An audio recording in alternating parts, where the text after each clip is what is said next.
everyone. Welcome back to our Meg Encouragement channel. We're so excited today to have some special guests with us, Meg and Benji, to talk about their son. We hope you're having a great day wherever you are, and we're so excited to share their story with you. And so I'm going to start off just by letting them introduce themselves and tell a little bit about their family. I'm Megan Taylor. I'm Benji Taylor, and this is Finnegan. How are you doing, man? You excited? Absolutely. Yeah. Good. Well, we're so excited to have them, and I wanted them to be a part of our story today because you all had first child, first experience, and things were going along great. Pregnancy went great, babe great, growing and so forth, and then all of a sudden a tiny little hiccup sort of happened. So can you just take our viewers through a little bit about what happened? Well, we went to all of the normal checkups, and his head was big and it was going off of the chart, and so our doctor recommended that we get an ultrasound of Finn's head just to see if there were any abnormalities, and there were. So, and it's difficult to get a good read whenever the soft spot is not as large as it once was. And so he recommended to see a neurosurgeon, but before we saw the neurosurgeon, we opted to get an MRI. So here you are just rolling along, and you're like, well, the head's kind of big.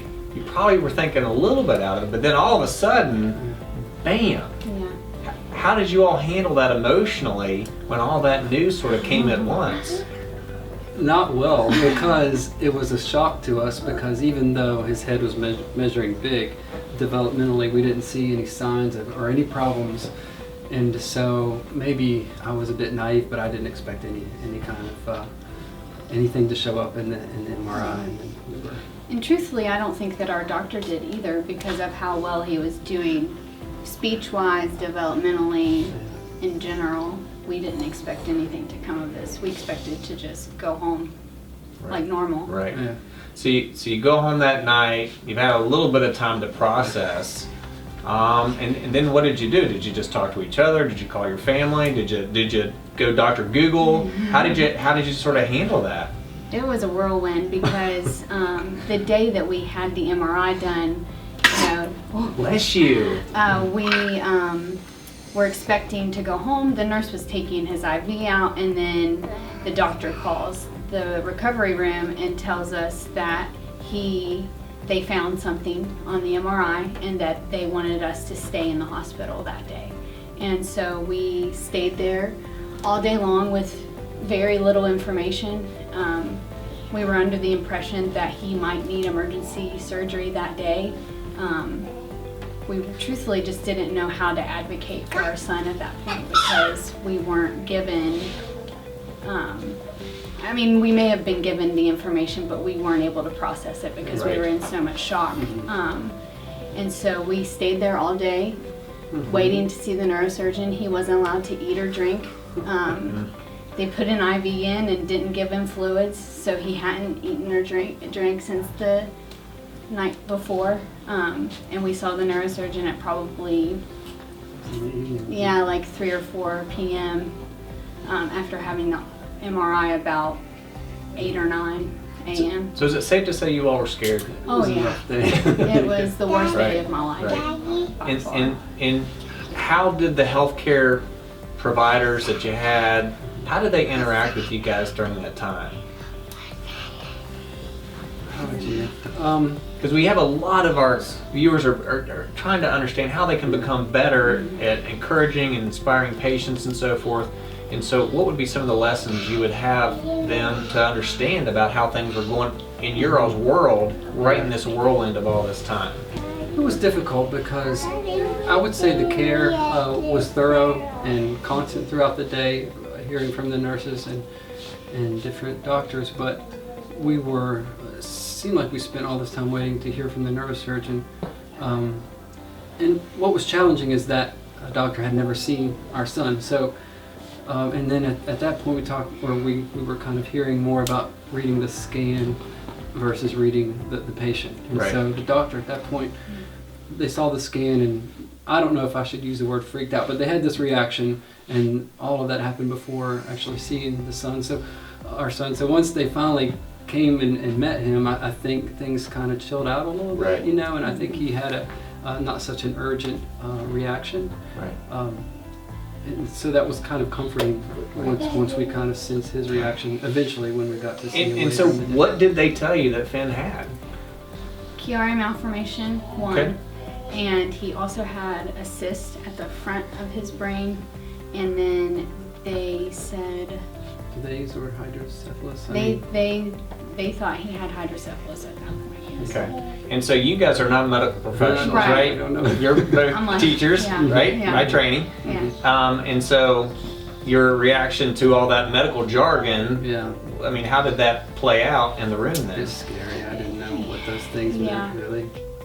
Yeah, and you know, we were told by our doctor on the phone initially in the recovery room, and I didn't understand what was happening. I just knew there was something wrong and we had to stay there.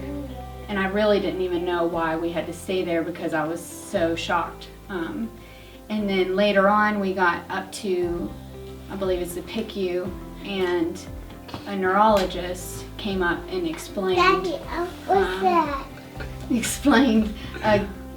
the scans, like brought the scans up and explained it to us. But even then, not knowing much about the brain, we Right. we had a lot of questions. Sure. And then still didn't understand. Right.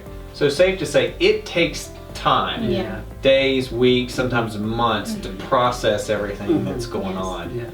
And one explanation by a healthcare professional, even a specialist, is not necessarily enough Right. No, yeah. to actually get everything Mhm. into your mind. So Yeah. repetition is going to be important and reassurance with that. Okay, so we'll fast forward now. How's Finn doing now, and what types of things? What was the plan, and how's he doing? The plan was to, so we met with one neurosurgeon that same day, and then our first appointment after that was with a different neurosurgeon here in Huntington. And so the plan was to meet with him, what was it, every 3 months or something Yes. like that. And just kind of to monitor Finn and see developmentally if he continued to progress and look normal, so to speak. There's also been continuous talk of you know, possible surgeries in the future, but I think that he was waiting to see, you know, make sure that developmentally he was continuing on track and everything like that. So we recently, over Thanksgiving, had his annual MRI. As far as we know, it looked the same. We Okay. still haven't gotten a lot of information on that particular scan, so we're seeking out just to make sure what changes are. We don't really know, but the doctor read the scans and said that he didn't need to see him back for a year. But we have been to Cincinnati Children's, and we really liked the neurosurgeon that we met with there. And we also got a lot of time to research Chiari, and he explained Finn's particular scans really well to us. And we had been more well educated Sure. on what Chiari is. And so we want to continue to meet with him as well, just to make sure, because he said that he's not guaranteeing that Finn may never need surgery, but right now, you know, just getting annual scans and annual neurosurgeon appointments is where we're at. Right. So So with these are obviously stressful moments Mhm. in life, especially for young parents and so forth. So did you lean on him? He leaned on you? Did you, your parents, your family? I mean, what did you use to help get through some of these tougher times? well, definitely prayer helps. That's been helpful for us. The relying on our church, our friends' support there. But as Megan said, researching has also helped as well. Just educating ourselves and learning more about that. I mean, we're in a really neat age where, you know, every person has access to tons of resources. Now they may not all be great, but a lot of resources out there that we can do some searching ourselves and help to ease our minds. Yeah. Great. And, you know, I think through this process, especially that day when we were unsure of, is our 18-month-old son going to need brain surgery today, we just kind of had to rely on the Lord and say that ultimately Finn is not ours, Finn is the Lord's. And as hard as it may be to accept that he might need brain surgery or he might not be okay, just trusting that he's like that God is in control and that we can trust and rely on that. And you know, just that day and since then we've just felt the prayers of our friends and family and community at our church, and I mean that's truly what has gotten us through. Wonderful. And so we've talked a little bit about the communication piece with our healthcare professionals. So any final last thoughts for that? We have a lot of students that are just learning, just learning the information themselves, and then of course learning how to apply it. Any other last pieces of advice that you'd give for young students that are coming through learning to get to the point where they can help take care of families like you? Communication, repetition, as you said before, I think really helps. And Megan commented earlier, it was just such a shocking moment that even though in that moment maybe the medical professional is communicating it very well, it may not be received well because of the emotion wrapped around in that moment. So I think repeating, some of that, or maybe asking questions, and maybe even lining out different options that we could take, in that moment, because we're thinking, well, if they say surgery, I guess we got to do surgery, Right. and we didn't know really what options we had as parents or what choices we should take in that moment. So I think maybe lining those out would be helpful for parents, I think. Even diagrams, I mean, or anything like that. I went on Google Images and just took a screenshot of what someone with Chiari looks like, and then basic ventricles, the Chiari, all of those things, just so when people asked, I could show them a diagram. Show the anatomy and so forth. Sure. Just anything like that. Was helpful. Yeah, it was very helpful. Good deal.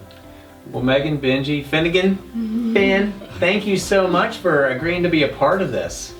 And we thank you so much for joining us for this video. And again, Chiari malformation, again, one of those rare but absolutely present medical illnesses that we do see in our kids. And we thank them so much for sharing their experience with this. And we hope that this interview has been a blessing to you as we continue to find opportunities to encourage our healthcare professionals through the stories of our families. Thank you once again, and don't forget to subscribe to our channel, and we're excited to have you there with us as we continue to bring more stories each and every day.